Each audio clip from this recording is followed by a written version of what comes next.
Welcome to another generic isekai anime. The anime starts with this baddie taking a bath and she approached this boy gooning onto Pokemon streams, where she calls him Oni-chan even though they aren't blood related. Oni-chan! And he says that he's happy after getting hit by a truck and got isekai'd into this world because he was fed up with his loser life back on Earth. We jump to the next day where he leads his troops to the battlefield and used Alexander the Great's defensive move where they easily prevented the enemies from charging straight to them, like how the barriers prevented Jack Doherty after he hammers his McLaren into the highway. No!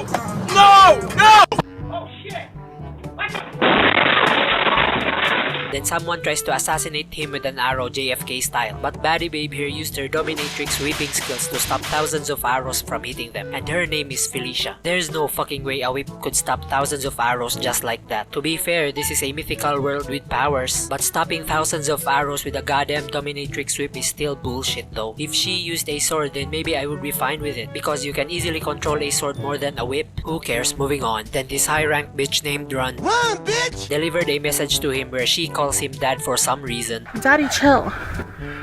What the hell is even that? And she says that the enemy surrendered and they captured one of their bitches. They've set up their camp where he interviewed the captured slave and says, "Hey, Veloz, Yuto here. Do you wanna be adopted to become my child? No way in hell I would join your quote-unquote family because I'm getting a Jeffrey Epstein vibes from you. Shut the fuck up, you bitch. He ain't Jeffrey Epstein. He's more like of a P. Diddy. Okay, stand down, bitch. I don't wanna be like them. I wanna be like Michael Jackson. So do you wanna be adopted and become my child? Or you can become my sister. Because if you don't, then I'll burn down your village." Then the loli was forced to become his sister, where he gets comforted by the big tit baddie after showing his good cop bad cop facade. Does this man have a family complex or some shit? Like he's fucking building his own harem and he wants them to be either his sister or child? Like what kind of satanic pedophile family complex is this shit? Doesn't matter. He then says that he needs to do this for the greater good and prevent more bloodshed in the future and make the Roman Empire great again. He returned to Italy as a war hero. Then these consuls tells him to address them properly because he's just a general. But Felicia used her big tits to distract the gooners and he heads to the pyramid and called his real blood-related sister using his smartphone, where he says that he's still finding a way to get back home, and Felicia saw all of this. The next day comes and the pair heads to the blacksmith and talks to this girl Igris about making new weapons because they're going to invade the Carthaginians in the upcoming expedition. We cut to the adoption ritual ceremony where the pair talked after signing the adoption papers. She begs Japanese Epstein to save her clan and he can do whatever he wants with her. Naughty, naughty. And he tells her not to worry because he just wants some peace and pussy. Felicia delivered a message to him about Loli Girl's country getting attacked. He consulted the consuls and planned to help their newly acquired allies. But the consuls don't want to risk any more troops on saving a small country. But he gets mad and calls them all degenerate scumbags for breaking the adoption rules on the first day. And he's going to save her country. Then we see Ron doing a sneak attack on the enemy base using their cavalry by trying to kite them so that they can always be on guard. Then Yu gathered all of his troops and told them to eat for the upcoming battle. We cut to the war where the enemy is tired because of their constant surprise cavalry attack. Yu told the loli to hold on the left flank. Then General Anime Leonidas from 300 attacked the loli's flank because he found their weak spot. But Yu planned this trap all along. As he plows deeper into the enemy lines, Ron and their cavalry showed up for the ambush kill, where she cuts him with their katana and they win the war.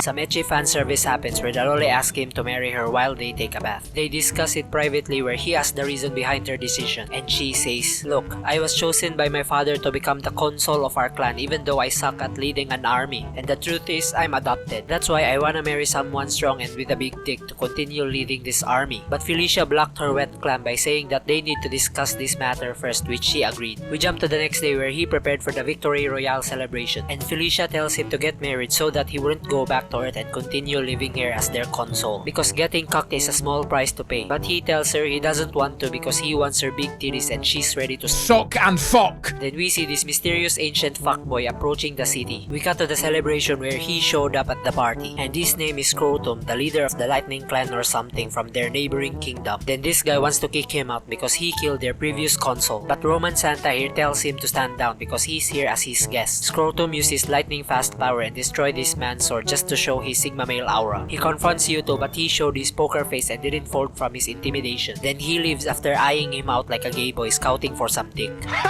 Gay! Night comes and he called his sister to tell her he's okay after the war, and it's gonna take some time for him to go home. We cut to the next day where he roams around the city and see their economy improving. He saw these mother and daughter slaves, where he bought them to free them from slavery, and these lolly twins saw him doing his good acts. He goes back to his palace doing some paperwork. Then the lolly twins showed up because they want his dick, and their names are Albertina and Christina, and they're a royal blood from the Claw Kingdom, and they were sent here by their dad to offer their bodies to him. What? What the fuck? But he refused their offer because he ate a lolicon. Then this satisfied Christina because she was just testing him if he would take the bait, or else she would call the FBI on him. Then he asked the pair to be adopted as his daughters because he needs their investigation skills so that he can get more info on General Scrotum's plan. And to prove their loyalty to him, they need to bring something that impresses him. They head to one of their allied cities to analyze where their economy is going down. And it's because their agricultural crops are getting small yields. Then he meets up with the first lolly and orders her to use crop rotation on planting their crops to improve their product yield. Then she sent him some letters that the people agreed and will start working on it tomorrow if he can give some agricultural assistance for their crops, which he agrees. We cut to the evening where the lolly sneaks into Yuto's room and starts stripping naked in front of him and asks him to take her as his wife, but he pushes it out and tells her that he's already in love with someone. But she still isn't convinced, and he finally tells his secret to her that he got isekai here and he came from the future 1,000 years from now on. Damn, that's a real man right there, still having loyalty to his girl even though they are literally in a long distance relationship. But what if his girl starts shagging men left and right after he gets home? You know, kinda like Bonnie Blue. Okay, I'm getting ahead of myself again. Moving on, then some boring motivation and romantic stuff happens where he reflected about his past for being an arrogant fuckboy. Then one of the lolly twins cock-blocked them and Felicia tells him that General Scrotum has already declared war against him. They discuss this urgent matter where Christina volunteered to go on a stealth mission into Scrotum's base to gather more intel. But Yuto doesn't want them to risk their lives and get captured. Then she showed him Albertina's power, which convinced him of this stealth operation. Then we cut to another meeting with his top dog generals where he wants to win this war no matter what, even if it takes dropping 2 nukes on them. We then see General Scrotum marching towards them with his army, and Christina sends a carrier pigeon to deliver the message. Hello, pigeon! We cut to the day of the war where the enemy struggled on piercing Yuto's army because of their crossbows and iron spears. Then Ron's cavalry attack starts, but she was fended off by General Scrotum and she retreats. Run, bitch! General Scrotum breaks through Yuto's army and this guy named Scarface fights him to buy some time for his troops to retreat. Then Julius Caesar here tells him the news that his brother died after chasing Scarface and his troops. He twatted him for being incompetent and starts chasing Scarface and his troops as they cross the river. He catches up to him, but he was greeted with the 7 strongest generals. They managed to slow him down, and even after he used his god-given powers. Then the allies retreated and the huge river flood wiped out General Scrotum and his army away. I am under the water. Please help me. We cut to Yuto thanking the lolly for her cooperation on this strategy to build a dam and release the water once the enemy tries to cross the river. There's no fucking way they built a modern working dam that fast. Like, it should take months or years to completely build a fully working dam like that, let alone they have the most basic technology to build it. Hey, I'm no engineer or anything, but to the engineers who watch this video, feel free to tell me if I'm right or wrong about this in the comment section below. Anyway, we see General Scrotum accepting defeat as he gets outsmarted by Yuto. Meanwhile, Yuto is having a wank call again with his sister because they won the war, but he still can't find a way back home and they'll just have to settle for a wank call for now. Then we see all of his adopted family planning to let him relax for a bit after a series of wars, which all the bitches agreed and they told Yuto about it. He then tells this guy named Jorgen, Yet again, we're going so fast! if this is one of his ploy to prevent him from going back home, and he says yes, but he just wanted him to relax after making the Roman Empire great again. Then some ecchi fan service happens again as per, where they head to the hot spring in the mountains and the bitches competed to rub off his pee-pee. I f***ing hate video games. We skip to this scene where he noticed that the slave girl can read. Then he tells his family to start an education program for kids so that they can produce educated people in the future, and all of the educational funds will be paid by him. And he showed them how education will boost their economy with his smartphone, and hopefully no school shooting incident using crossbows will happen. Okay, I just noticed his smartphone has a 36% battery left. If he keeps using it to Google for war strategies and having a wank call with his sister, how the fuck is he charging that phone? There's no fucking electricity in this age. And does he use his ass to plug his phone in order to charge it? There's so many inconsistencies in this anime. I get it, I'll let them pass with the whole superpower bullshit, but there's no way I'm letting him pass on how the hell does he charge his smartphone. Enough with the rant. Moving on, we see the flashback of the gang where Yuto talks to this dude and he's the real brother of Felicia, and he says that he would let him marry her but he can't have other bitches. Then we jump to this scene where this old guy, aka the first Führer, appointed Yuto to be be his successor because he's getting old, because he saw some potential in him to be a great dictator. Yuto doesn't want to accept this responsibility because he just wants to go home.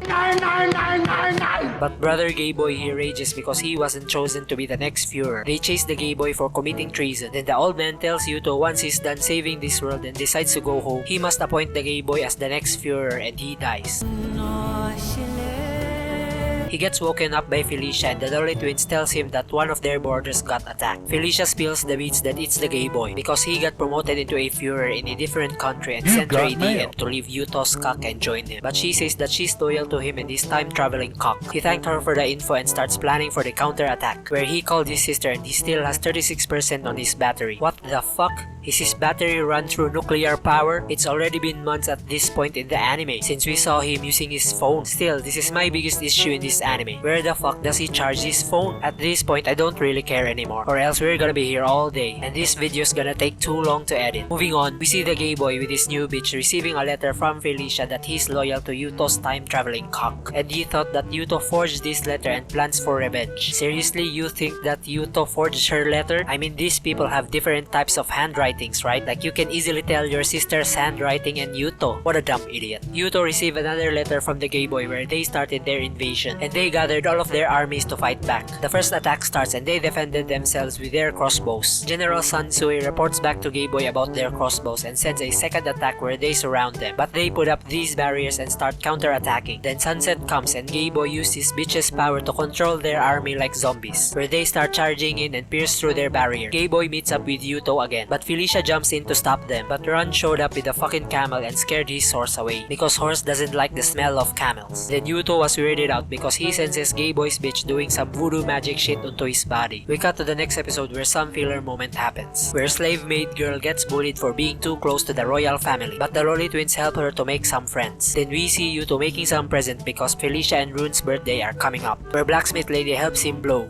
some glass, alright, where she tries to make a move on him by pressing her boobs onto his back, where he responded,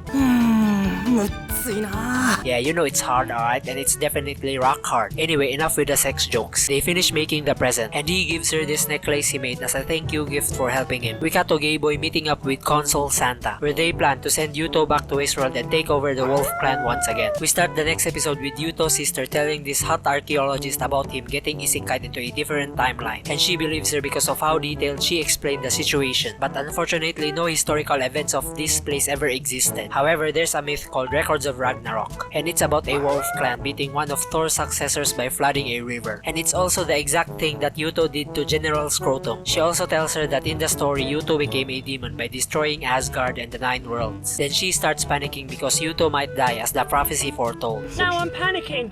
Don't panic. No, I am, because I'm going to lose my job. But was you panicking when you was here to meet the child? But hot archaeologist calms her down by saying that it's just a myth, and maybe the mythbusters can help her. She heads home and we cut to Yuto whining about his bitch missing their sex call. I hate knobheads like him who'll start whining when someone isn't answering their calls. Like she's a student for fuck's sake. Maybe she's busy studying for her exams, you know, or finding a way to get you out of that place, you window-licking bastard. Damn, this dude is gatekeeping her even though they aren't really a couple or anything. There it is, ladies, your first sign of a red flag on a man. Damn it, I'm yapping all over the place again. Anyway, let's focus on the story. He starts drinking along with Scarface and he vents out his frustration on the last battle for getting many of his army killed. Dude, it's a war. What do you expect? That kind of outcome is inevitable. Of course, your men are going to die fighting for you and their country. If you don't want your army to die, then how about investing in the Manhattan Project and just bomb the shit out of your enemy, you knobhead. Anyway, he then tells Scarface to keep an eye on Rune because she's their ace general. And Ron heard all of this after eavesdropping. Felicia finds her and asks for help on finishing their gift to Yuto, and it's this cape of a wolf logo in it. We cut to the pair having sex call again, where he got worried of being cocked, but the bitch tells him not to worry because she'll be waiting for his dick. A single tear of her dropped in the ancient mirror thing where it reacted. We then see Yuto going home where the Lolly twins fetch him. They see this bar fight where he approached this girl who looks like his sister Mitsuki the singer but with a different hair color. They go back to the castle and Felicia thought that she's Mitsuki, but actually her name is Leafy and she's the princess of another kingdom. Yo, is this person fucking retarded? Christina meets up with Rune where they shared some info if Leafy is a threat to Yuto, but because iDubbbz made a content comp on her and she's banned from YouTube, she's good for for now, but they can't let their guard down. Leafy takes a look at the palace where the gang finds her and tells her that this is a confidential room and not anyone is allowed to pass. Yuto then tells her that he got isekai here because Felicia summoned him using the magic mirror and he didn't get hit by a truck unlike the others, and he's finding a way to get back home. She then tells him that he can help him because their country is the smartest and maybe he can find some clues there. He doesn't believe her and she demonstrates her powers to him.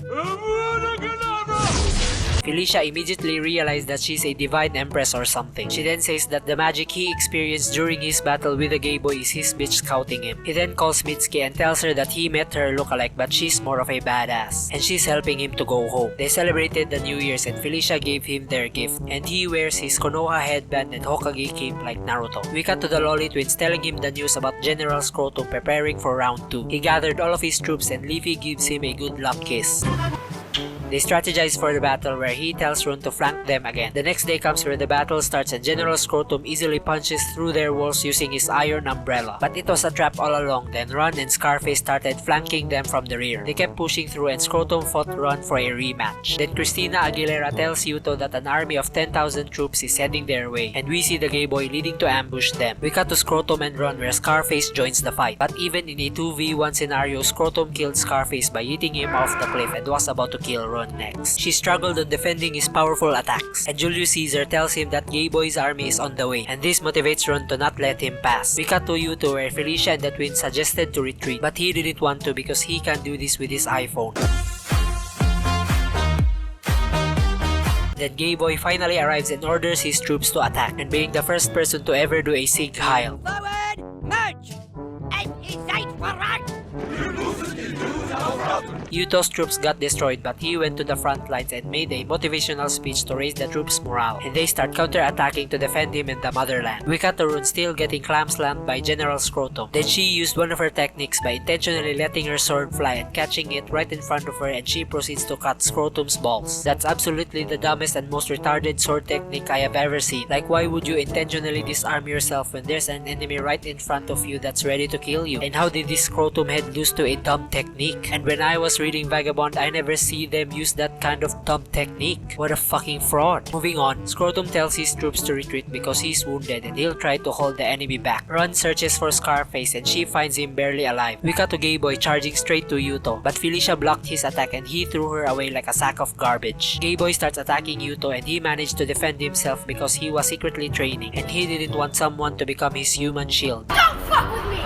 I have the power of God and anime on my side! Wait, Gay Boy disarmed him but he tackled back to knock him out. The pair hears this ritual song and Yuto's body starts glowing again. He was about to disappear and he left his phone to Felicia and he got yeeted out. Mitsuki sees her room glowing and rushes to see Yuto back home. I'm back. He borrowed Mitsuki's phone and he tried calling his phone but it can't be reached. And she's thankful that he's finally back. We cut to Gay Boy hearing the news about Yuto's disappearance. And he got mad because he wanted to kill him with his own hands. But the plan changed and he's now going to liberate Rome. Meanwhile, General Scrotum also heard about the news and also plans to liberate Rome. We cut to Felicia telling Ron about Yuto's disappearance and to keep quiet about this. Ron tells her to summon him once again but she can't do it because the magic mirror is gone. Then Albertina tells them that they're getting liberated on both sides. Christina on the other hand breaks down the situation to Leafy and she replied that he can summon him once again but it's only up to him if he wants to come back. We cut to Yuto's date where Mitsuki's phone starts ringing and it's his phone calling. Then Felicia tells them that they've lost one of their forts and Rune barely escaped the fight. He then tells Felicia to summon him but she replied that they'll honor his decision if he wants to come back or not. We cut to midnight where Yuto and Mitsuki meets up in the shrine with a magic mirror and Yuto tells her that he wants to go back and Mitsuki wants to join him so that they can be together forever.